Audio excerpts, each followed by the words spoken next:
ABC malt mix அப்படின்னு இன்னைக்கு மார்க்கெட்ல கரையா மாதிரி பரவிட்டு இருக்க ஒரு ப்ராடக்ட்.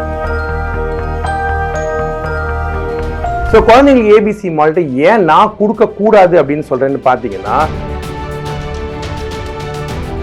இந்த ஏபிசியில உண்மையான ஆதாரங்கள் என்ன இருக்கு அப்படின்றத முதல்ல பிரிச்சு பார்ப்போம். ஸோ இப்போ என்ன சார் உங்களுக்கு பிரச்சனை அப்படின்னு கேட்டீங்கன்னா, பிரச்சனை இருக்கு. நீங்க ஒரு ஸ்பூன் ஏபிசி மால்ட் கொடுத்தீங்கன்னு வச்சுக்கோங்களேன், 100 கிராம்ல, இதுல நம்ம வந்து பிசினஸ் பத்தியே பேச வேண்டாம், உடலுக்கு இது நல்லதா இல்லையாங்கிறது தான் இங்க பிரச்சனை. வணக்கம், நான் உங்க டாக்டர் தனசேகர் பேசுறேன். இது SHL Cut சேனல். 9,30,000 வாசகர்கள் மேல போயிட்டு இருக்க நம்ம சேனல்ல ஒவ்வொரு வாரமும் புதுமையான அறிவியல் ஆதாரத்தோடு இருக்கக்கூடிய குழந்தைகள் ஆரோக்கியத்தை மையமா வச்சு நிறைய விஷயங்கள் நம்ம வீடியோஸ்ல பேசிட்டு இருக்கோம். இந்த வாரம் நம்ம பேச போற விஷயம் என்னன்னு பாத்தீங்கன்னா, வெட்டு ஒண்ணு துண்டு ரெண்டு மாதிரி நறுக்குன்னு ஒரு ப்ராடக்ட் பத்தி மட்டும் பேச போறோம். ஏபிசி மால்ட் மிக்ஸ் அப்படின்னு இன்னைக்கு மார்க்கெட்ல கரையா மாதிரி பரவிட்டு இருக்க ஒரு ப்ராடக்ட். குழந்தைங்களுக்கு மிகவும் நல்லது அப்படின்னு சொல்லி நிறைய பேர் மேனுஃபேக்சர் பண்ணிட்டு இருக்காங்க. யார் மேனுஃபேக்சர் பண்றாங்க, என்ன பண்றாங்க அப்படின்றதெல்லாம் வந்து ஒரு பக்கம் போக, இந்த ஏபிசியில உண்மையான ஆதாரங்கள் என்ன இருக்கு அப்படின்றத முதல்ல பிரிச்சு பார்ப்போம். ஏபிசி அப்படின்றது மருத்துவத்திலும் சரி ஆங்கிலத்திலும் சரி மிக முக்கியமான 3 எழுத்து. ஆங்கிலத்துல நாங்க சொல்லக்கூடிய மருத்துவத்துல ஏபிசினா ஏர்வே பிரீதிங் சர்க்குலேஷன். இப்போ இந்த ஏபிசியை பொறுத்த வரைக்கும் என்னென்ன இருக்குன்னு பாத்தீங்கன்னா, first component apple, second component beetroot, 3வது காம்பனன்ட் கேரட். இந்த 3மே பாத்தீங்க அப்படின்னா மிக மிக நல்ல 3 விஷயங்கள். நான் ஒவ்வொரு ப்ராடக்ட் பத்தி நம்ம தனித்தனியா பேசிடும். ஒரு ஆப்பிள் சராசரி 100 கிராம் ஆப்பிள் எடுத்தீங்க அப்படின்னா, அந்த ஆப்பிளை 6 மாச குழந்தைக்கு நீங்க ஆவியில வச்சு உணவா கொடுக்கலாம், அதுல எந்த பிரச்சனையும் கிடையாது. அதே மாதிரி பீட்ரூட் பாத்தீங்கன்னா 7ஆம் மாசம் கொடுக்க ஆரம்பிக்கலாம், கேரட் அதே மாதிரி 7-8 மாசம் கொடுக்க ஆரம்பிக்கலாம். ஆப்பிள்ல முக்கியமான விஷயம் என்னன்னு பாத்தீங்கன்னா, அதுல இருக்கக்கூடிய 2 சக்கரை இருக்கு. ஒரு சக்கரை பேர் ஃப்ரக்டோஸ், இன்னொரு சக்கரை பேர் வந்து ஹெக்ஸோஸ். நான் இந்த 2 சுகருமே என்ன ஆகும்னு பாத்தீங்கன்னா, ஆப்பிள் சிவப்பா இருந்தாலும் சரி பச்சையா இருந்தாலும் சரி, முக்கியமா அந்த ஆப்பிளை சாப்பிட்ட பிறகு நிறைய பேருக்கு பாத்தீங்கன்னா வயிறு உபுசமும், அதே சமயம் சில பேர் லூஸ் மோஷன் ஆகலாம். அந்த சில பேர் அப்படின்றது மிக மிக குறைவான ஒரு பெர்சன்டேஜ், அது ஒரு பக்கம் இருக்கட்டும். ஸோ இந்த ஆப்பிள்ல எந்த பிரச்சனையும் இருக்கா, நோ ப்ராப்ளம், அப்சல்யூட்லி குழந்தைங்களுக்கு கொடுக்கலாம்.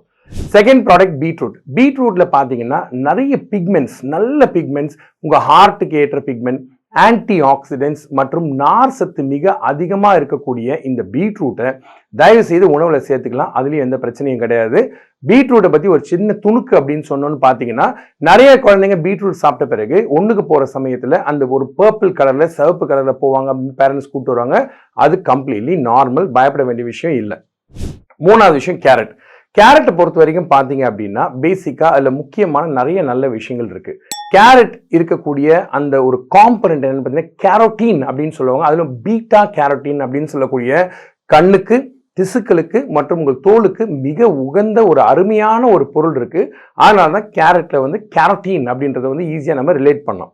கேரட் அதிகமா சாப்பிட்டா சில குழந்தைங்களுக்கு பாத்தீங்கன்னா கண்ணு மஞ்சள் ஆகலாம், கை மஞ்சள் ஆகலாம், பாதம் மஞ்சள் ஆகலாம். இந்த மாதிரி இருக்கக்கூடிய அந்த கண்டிஷன் பேர் வந்து கேரோட்டினீமியா அப்படின்னு சொல்லுவாங்க. நீங்களே கூகுள் பண்ணி பாத்தீங்கன்னா தெரியும். அது ஜாண்டிஸ் மாதிரி இருக்கும், ஆனால் ஜாண்டிஸ் கிடையாது. நவ் குழந்தைங்களுக்கு ஜூஸ் கொடுக்கலாமா இல்லையான்ற டாபிக்கும் இதுக்குள்ள எடுத்துட்டு வந்துடுறேன். ஏன்னு கேட்டீங்கன்னா, நீங்க ஏபிசின்னு சொல்லக்கூடிய ஜூஸை குழந்தைங்களுக்கு கொடுக்கலாமா, கொடுக்கலாம். ஏன்னா ஜூஸ் அப்படின்றது வந்து நீங்க வந்து எல்லாத்தையும் போட்டு பிளெண்ட் பண்ணி அந்த சாறை எடுத்து வடிகட்டாம குழந்தைங்களுக்கு கொடுத்தீங்கன்னா அது ரொம்ப நல்லது, அது பிரச்சனையே கிடையாது. ஏன்னா அதுல அவ்வளோ நார் சத்து இருக்கு, ஆன்டி ஆக்சிடென்ட் இருக்கு, குழந்தைங்களுக்கு தேவையான இயற்கையாக அமைந்த சர்க்கரையும் அதுல இருக்கு. குழந்தைங்களுடைய உடம்புக்கு மிக மிக நல்லது, அதுல பிரச்சனை கிடையாது. இப்போ ஏபிசி மால்ட்டை பத்தி பேசுறோம் அப்படின்னு பாத்தீங்கன்னா, இன்னைக்கு எல்லாருமே ஏபிசி மால்ட்டை வந்து ஒரு பெரிய விஷயமா வந்து சமூக வலைத்தளங்கள்ல பேசிட்டு இருக்காங்க.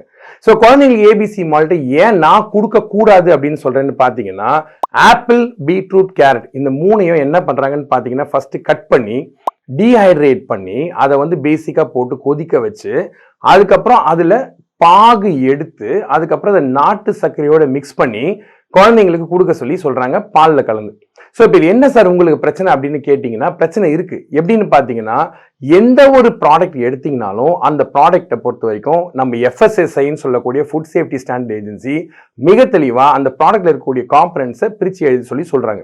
ஒரு எக்ஸாம்பிள் பாத்தீங்கன்னா, இப்போ நம்ம கிடிகைன் ப்ராடக்ட்ல எடுத்து பாத்தீங்கன்னா, பின்னாடி இந்த மாதிரி ஒரு கட்டம் இருக்கும்.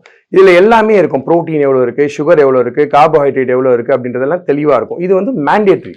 நான் ஏபிசியில் ப்ராப்ளம் என்னன்னு பார்த்தீங்கன்னா, ஒரு 100 கிராம் ஆப்பிள் எடுத்தீங்கன்னு வச்சுங்களேன், அதில் வந்து 7 கிராம் சுகர் இருக்கு.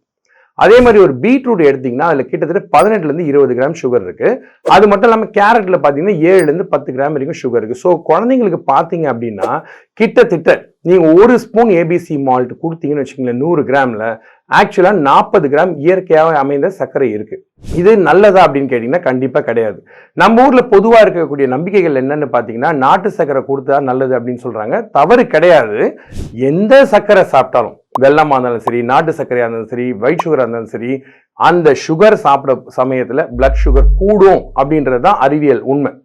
ஆனா எந்த சுகர் சாப்பிட்டா அதிகமா கூடுதுன்றதை நம்ம கட்டாயம் கவனத்துல எடுத்துக்கணும். ஸோ இந்த மாதிரி ஒரு சூழ்நிலையில் நீங்கள் ஏபிசி மிக்ஸ் உங்கள் குழந்தைக்கு நீங்கள் பால்லையும் மிக்ஸ் பண்ணி கொடுத்தீங்கன்னா பால்லையும் நேச்சுரல் சுகர் இருக்கு, அதை மறந்துடாதீங்க. அதில் இருக்கக்கூடிய நேச்சுரல் சுகர் பேர் lactose. So lactose, fructose, hexose இந்த எல்லா சுகரும் கொடுக்கறது மட்டும் இல்லாமல் குழந்தைக்கு அதில் மெயினாக ஏபிசி மால்ட் மிக்ஸ் எடுத்து நீங்கள் சாப்பிட்டு பார்த்தீங்கன்னு வச்சுக்கோங்களேன், அதில் இருக்கக்கூடிய நாட்டு சர்க்கரை தான் இதில் மெயினாக ஒரு அடிக்ஷனை காஸ் பண்ணக்கூடிய ஒரு முக்கியமான விஷயம்னே சொல்லலாம். ஸோ இந்த ஏபிசி மால்ட் மிக்ஸை சாப்பிட்ற குழந்தைங்க என்ன பண்ணுறாங்கன்னு கேட்டிங்கன்னா இன்னும் வேணும்னு கேட்குறாங்க. இது ஒரு பக்கம் போக அந்த ஏபிசி மால்ட் மிக்ஸை நான் பொதுவாக என்னுடைய பழைய வீடியோஸில் கிட்டத்தட்ட லாஸ்ட் 7-8 வருஷமாக கிளியராக சொல்லிட்டு இருக்கேன். சால்ட் வேண்டாம், சுகர் வேண்டாம், கவுஸ் மில்க் வேண்டாம், பிஸ்கெட் வேண்டாம் அப்படின்னு. அது மட்டும் இல்லாமல் ஒரு வயசுக்கு முன்னாடி நட்ஸும் அறிமுகப்படுத்துறது அலர்ஜி ரிஸ்க் கூட இருக்கிறதுனால நல்லது இல்லைன்னு சொல்கிறேன்.